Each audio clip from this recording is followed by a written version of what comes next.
이렇게 결부를 시킨단 말이에요.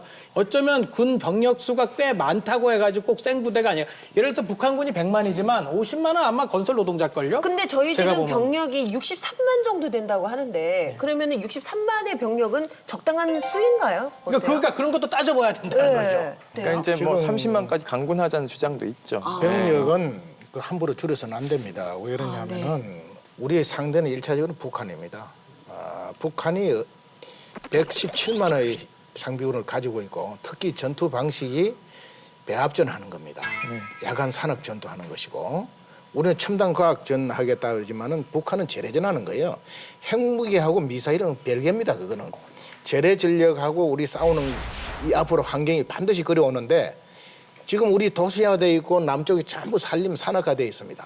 첨단 장비를 아무리 가지고 있어도 표적을 획득하지 못하면 쏠 데가 없습니다. 적정 규모의 지상 병력은 반드시 있어야 됩니다. 저는 60만 이 유지는 해야 한다고 봅니다. 그게 이제 그럴 경우에 그러니까 우리가 적정 병력이 어떻고 어떻게 한다는 건 사실 군에 맡겨야 되는 문제거든요. 네. 이제 군에서 쪽에서 고민 많이 하고 있어요. 고민 많이 하는데 이런 경우도 있어요. 어떤 그러니까 제가 이 논쟁에 한 10년을 끼어들어 봤거든요. 군 네. 문제.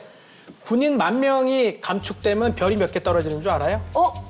16개에서 17개가 실업자가 돼요. 근데 여러분들 그러니까 그런 소령, 중령, 대령은 더 많아져요. 그런 차원에서 접근하면 안 아니 그러니까 돼요. 그런 차원에서 접근하면 안 되는데 그런 얘기도 있다는 거죠. 발끈하셨습니다, 지금. 아니 그게 아니고 많아요. 국가 안보란 것은요 한 번 무너지면 끝장이에요. 특히 같은 민족이 분단돼서 아니, 그러니까 치열한 싸움을 하고 있는데 제가 안보관의 문제라고 하는 그런 의의가 아니고 대한민국 국방을 더 튼튼하게 하기 위해서 효율적으로 중요하죠. 어느 게 예. 쓰는 게 맞냐. 그러면 왜 그럼 80만으로 늘리는 게 낫지 않느냐 하는 문제도 있잖아요. 네, 그런 그렇죠. 논의를 100만이 낫지. 우리 똑같이 갖고 있는 게 낫죠. 근데 임 소장님은 30만 강군해야 한다는 아까 아니, 무슨 그러니까 제 이런 주장이 입장을 아니라 이제 말씀하셨는데 이런 논쟁에서 예를 들면 그게- 송영선 의원 같은 분들이 네네. 30만 강군을 하고 그만큼 무기 현대화하자라는 주장을 했다는 것이죠. 30만부터는 이제 보병제로 가야 되기 그러니까, 때문에 예, 그렇죠. 바뀌는 근데 거죠. 저는 그게 뭐 완전히. 다 맞다라는 얘기가 아니라 네. 문제는 아까 얘기하셨듯이 국방비에 대한 효율성은 반드시 짚고 넘어가야 되는 겁니다.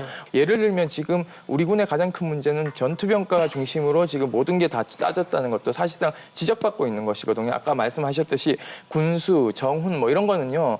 정보 이런 거는 다 뒷전입니다, 사실상. 그렇기 때문에 이것에 대한 편제나 집중력도 좀 완화할 필요가 있는 것이고요. 그리고 지금 기순 사건도 있었지 않습니까? 우리 동부전선, 서부전선 병력 배치도요. 다 서부전선 중심으로 되어 있어요. 왜냐하면 전차부대가 밀고 내려올 평야지대니까. 그 동부전선은 그에 비해서 산악지대이기 때문에 한 대대나 한 사단이 지켜야 될 구역이 좁아들어야 되는데 굉장히 넓은 부대가 많습니다. 그러니까 대대장지 스틱 양쪽 짚고 다녀요. 무릎 인대가 나가니까요. 이런 경우에는 동부전선도 조밀하게 방어해야 되는 부분도 있거든요. 그래서 저는 효율성 바탕 아래서 재점검이 필요하다는 겁니다. 예, 모든 것이요. 그리고 나는 1년 6개월로 감축하는 거에 대해서는 네.